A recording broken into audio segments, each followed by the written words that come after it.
thing that we do as well is, well, we do now, is we find that sometimes when you've got a really awkward shape to get round, if you've got something that's got a slight curvature to it, if it's a bit of wood, or I was even thinking today about, I've got small rolling pins because I do bacon and stuff like that. Something that's hard again, that might not get destroyed, so if you just wrap it round using the curvature of the item that you're using, and just very slowly you can sand and sand and sand.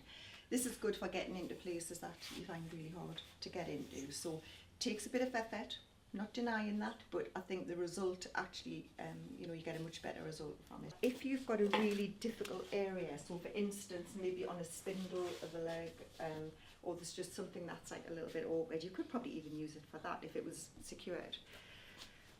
By just applying a little bit of tape, I'll just rip that off, it's not going to be perfect, just to the edge of the back of the sandpaper,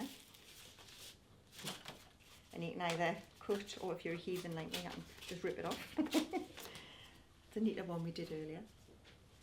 And what it actually does is that it gives it lots of flexibility for you to use in difficult places. So, for instance, if you put it around here, you've got the flexibility, and that then allows you to do awkward spots. Another good tip.